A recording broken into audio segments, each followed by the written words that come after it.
Halo pemirsa GPR TV dari Sabang sampai Merauke, dari Miangas hingga Pulau Rote.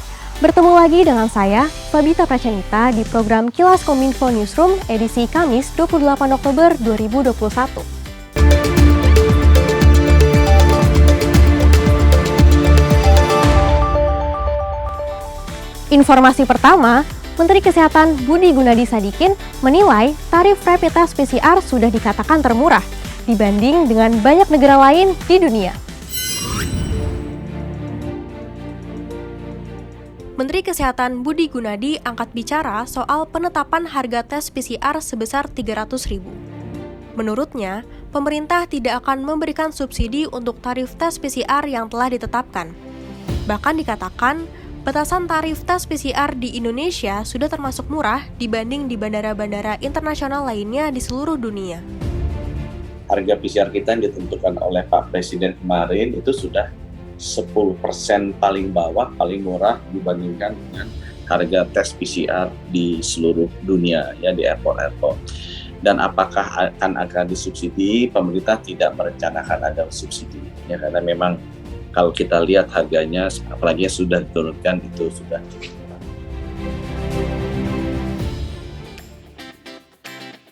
Pemerintah kembali melakukan evaluasi batasan tarif tertinggi pemeriksaan rapid test PCR kini menjadi Rp300.000. Kementerian Kesehatan telah mengumumkan batas tarif atas tes swab PCR. Kini, biaya tes PCR untuk Pulau Jawa Bali ditetapkan tarif tertinggi menjadi Rp275.000. Sementara, di luar Pulau Jawa Bali diberi batasan tarif tertinggi Rp300.000. Penurunan harga tes PCR tersebut merupakan hasil kajian dan evaluasi oleh Kementerian Kesehatan. Pengumuman perubahan tarif PCR ini disampaikan oleh Dirjen Pelayanan Kesehatan Abdul Qodir dalam konferensi pers virtual Rabu 27 Oktober 2021. Pemerintah berharap laboratorium maupun rumah sakit di seluruh daerah harus mengikuti aturan tersebut guna kelancaran dan memperkuat tracing dan testing.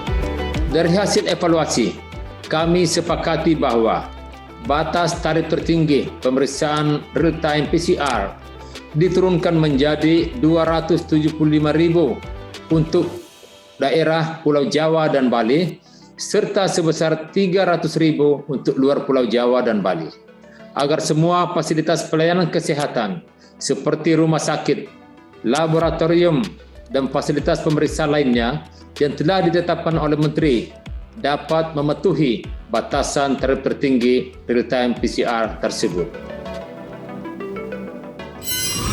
Dengan adanya kebijakan ini, semoga tes PCR sebagai fungsi tracing dapat lebih maksimal dan kita dapat terhindar dari gelombang ketiga COVID-19. Berita selanjutnya, Menteri Kesehatan Budi Gunadi Sadikin telah mengkaji penggunaan vaksin untuk anak berusia 5-11 tahun dimulai tahun depan.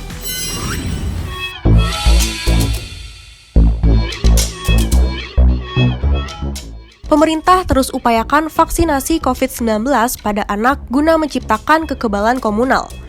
Terkait hal ini, dalam konferensi pers yang disiarkan melalui kanal YouTube Sekretariat Presiden pada Selasa 26 Oktober 2021, Menteri Kesehatan Budi Gunadi Sadikin menargetkan program vaksinasi COVID-19 untuk anak usia 5-11 tahun dapat digelar pada awal tahun 2022. Jika perkembangan uji klinis vaksin Sinovac, Sinopharm, dan Pfizer telah dinyatakan aman dan selesai dari BPOM dan negara asal vaksin yang sudah menggunakan. Ketiga vaksin tersebut, Sinovac, Sinopharm, dan Pfizer, bisa digunakan untuk anak-anak usia 5-11 tahun. Rencananya kalau itu sudah keluar, hasil uji klinisnya kita bisa mulai digunakan di awal tahun depan.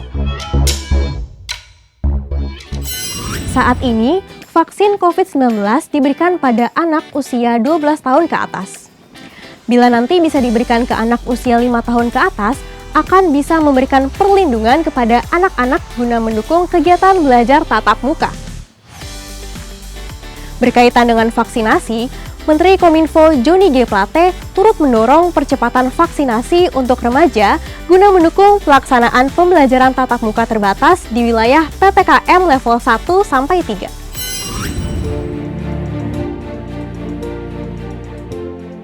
Demi kelancaran pembelajaran tatap muka terbatas, pemerintah menggencarkan vaksinasi COVID-19 pada remaja usia 12-17 tahun di wilayah dengan PPKM level 1-3.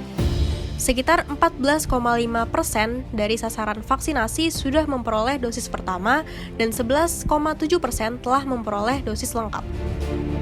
Menteri Komunikasi dan Informatika Johnny G. Plate mengungkapkan perlunya dorongan orang tua pada anak agar segera vaksinasi.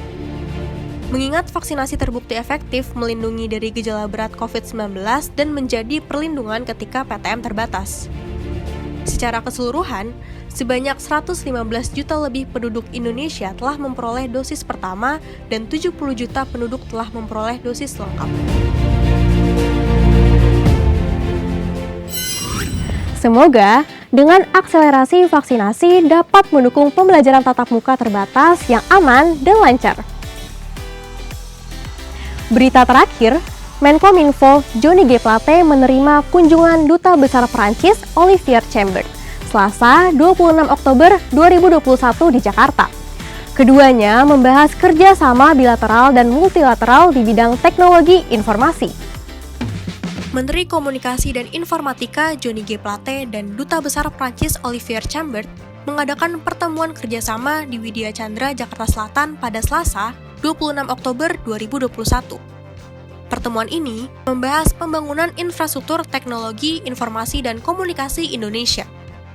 Kerjasama tersebut menjadi salah satu upaya pemerintah mempercepat pembangunan infrastruktur TIK. Melalui pembangunan satelit multifungsi Indonesia Satria 1 oleh perusahaan Prancis Thales Alenia Space.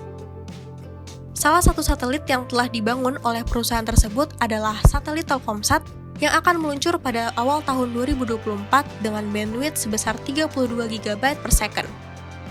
Satria 1 diharapkan dapat beroperasi pada akhir tahun 2023 dengan bandwidth 150 GB per second. Rekan-rekan sekalian, ini adalah terjemahan langsung dari instruksi Bapak Presiden terkait dengan roadmap digital Indonesia, terkait dengan arahan strategis Presiden khususnya dalam pembangunan infrastruktur TIK di Indonesia. Semoga usaha bersama kita untuk menyiapkan dan menyediakan infrastruktur TIK di Indonesia secara merata di seluruh wilayah tanah air dapat dilakukan dengan baik dan tepat waktu. Melalui kerjasama ini, Prancis juga berkomitmen untuk bekerjasama pada bidang lainnya. Itulah beragam informasi yang telah kami kemas untuk Anda. Dapatkan update berita pilihan setiap harinya di kanal GPR TV atau melalui sosmed gprtv.id. Saya, Fabita Prasyanita, dan segenap kru yang bertugas undur diri. Dan jangan lupa untuk like, komen, dan share video ini ya. Sampai jumpa!